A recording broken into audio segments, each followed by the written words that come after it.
Hey Gurus, I'm coming to you from AWS reInvent 2017, and we're trying to recap, compile all the crazy announcements. Lots of amazing stuff. I know you're probably just like me, trying to wrap your head around it. I'm trying to find time to dive into all this cool new stuff. I'm here with Nick from A Cloud Guru, and Nick, I know you had mentioned to me a little bit earlier that you were really intrigued with some of the announcements around voice and around IoT.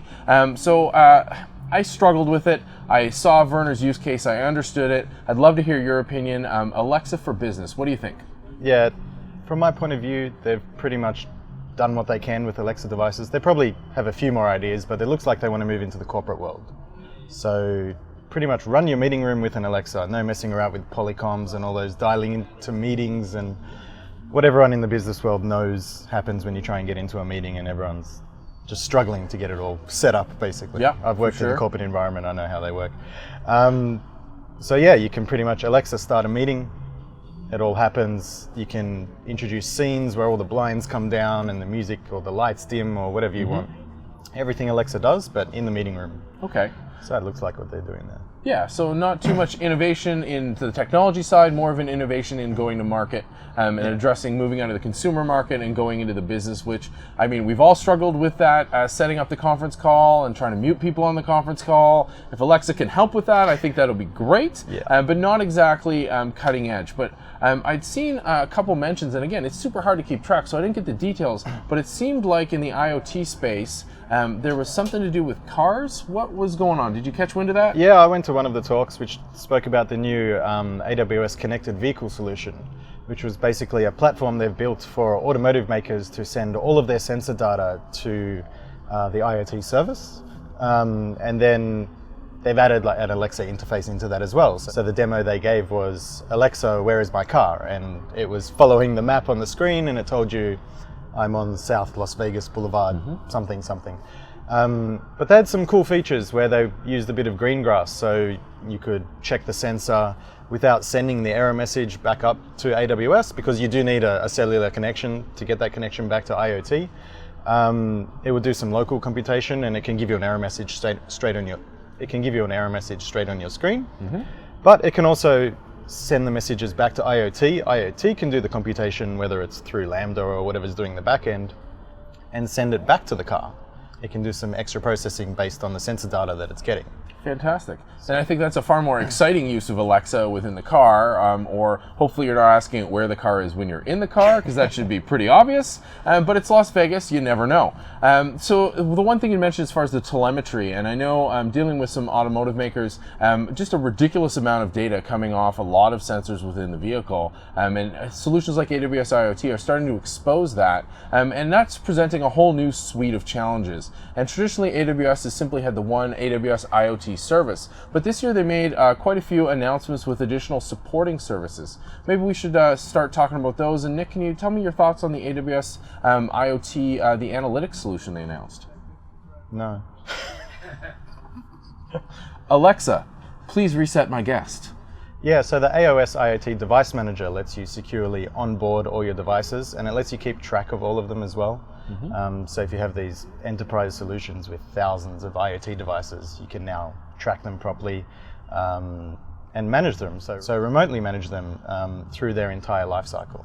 And that solves a real problem for enterprises. I know, even at home, it's hard to keep track of all the different light bulbs and the smoke alarms and your thermostat and all these devices that just show up. And you think, as AWS makes that push with Alexa for Business, as IoT devices get more and more popular, there's a lot of power that could be unlocked there. But inevitably, there's that initial push where you can't answer that simple question of how many devices do you have. And that leads to an area that's near and dear to my heart and terrifying for everybody else.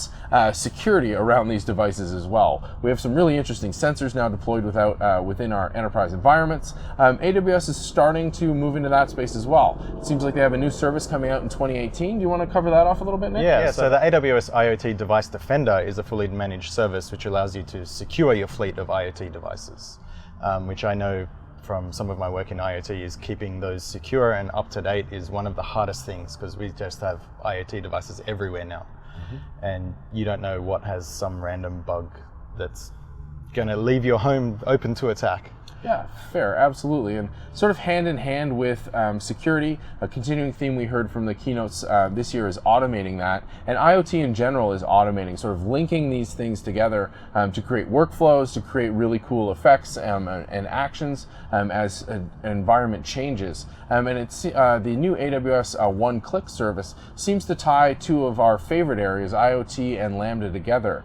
Nick, can you tell us a bit about that? Yeah, so it lets you execute a specific function with a single click on one of the IoT devices, which is really cool. So if you've got one of the AWS IoT buttons, you can make it do whatever you want. Fantastic.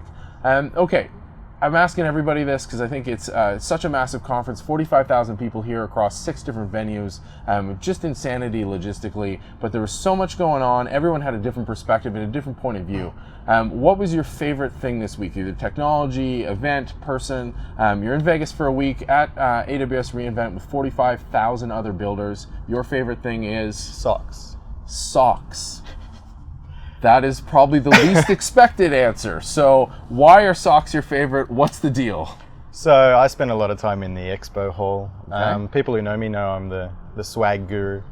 I'm pretty sure I got the most amount of socks of anyone at the conference. If you have beaten 35 pairs of socks, please let me know. I'd love to know what I missed. I know of one pair of socks I didn't get, which was from the X-ray booth. My friend got the last pair. Ooh, a friend no longer? No, he's all right because he doesn't have the Cloud Guru socks, okay. which are very rare. Fantastic. Okay. Yes. And were the socks relatively consistent quality? Was there one pair of socks besides the X-ray because you scooped them out from your friend that stood out for you? Not really. There were a lot of really nice designs. Okay. Whoever's doing the designs for the socks, top job. Because Nice. they're really nice business socks. A few places even did some sport socks, which are good. They don't Okay. always have to be business socks, but yeah. Fair enough. Tiered socks, graphic socks, good swag, practical swag when we're in the desert and walking 10 to 15 kilometers a day. Definitely. Nice to have the backup.